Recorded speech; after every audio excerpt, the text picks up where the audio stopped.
Immigration Agent at Global Touch here in Melbourne. I wanted to talk to you all a bit about partner visas today.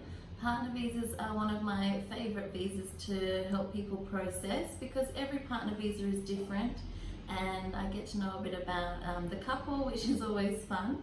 So basic requirements of partner visas, you can be either onshore in Australia or you can be offshore, or one of you, the sponsor can be onshore and the partner can be offshore.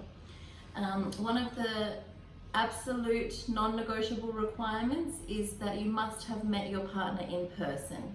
So if, people meet on the internet these days all the time, but you must have actually met in person. So that might mean your partner needs to come visit as a tourist first, or you go offshore and visit them if you haven't already met in person. For many other applicants, meeting in person is not an issue. You might have been together for a long time prior to lodging the visa application.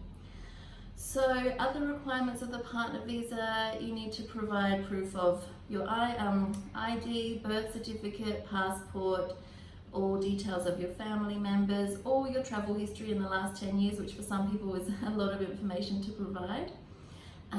The other thing is, if you are the sponsor of your partner, so you're the Australian citizen or permanent resident sponsoring your partner to live with you in Australia, you must not have sponsored another person for 5 years prior to the current application. And you can only have actually sponsored one other person, so 2 maximum in a lifetime, unless there's compelling or compassionate reasons why you should be allowed to sponsor a third partner. So that's a bit of a requirement that has been introduced to the legislation.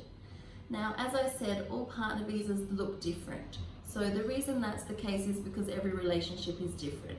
So when you're trying to prove that you are in a genuine relationship with your sponsor, Australian citizen or permanent resident, you have to provide documents for 4 different areas. And we call those the 4 pillars of the relationship. So the first one is finance.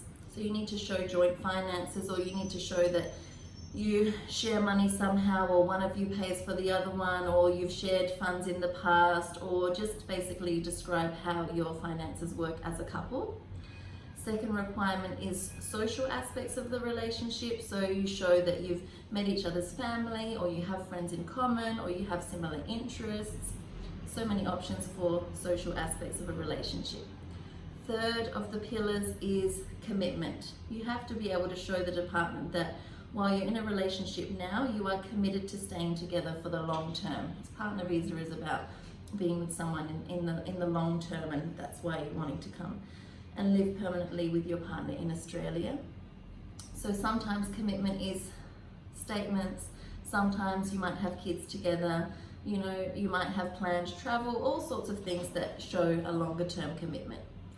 Fourth of the pillars is, now I have to think, I've got it written down, household. That's why I forget, because it's the boring one of the pillars.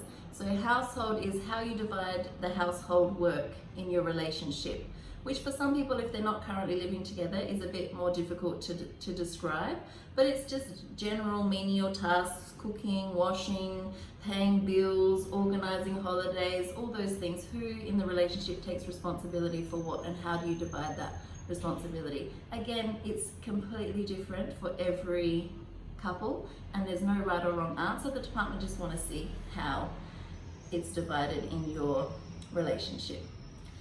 And the final point that I want to make about the partner visa is you must either be married or in a de facto relationship to be able to apply for this visa. So de facto is generally living together for 12 months. Now that's not always the case. You don't always have to meet those requirements to be considered de facto, but that's the general rule of what qualifies as de facto. Married is obviously legally married. Doesn't have to be legally married in Australia, but legally married in any country and obeying the marriage laws of that country. So you have to, at the time of application, you need to be de facto or you need to be married to qualify. Partner visa is not the cheapest visa option. At the moment it's 7,700 and a bit. So it is quite an investment. It's good to get it right.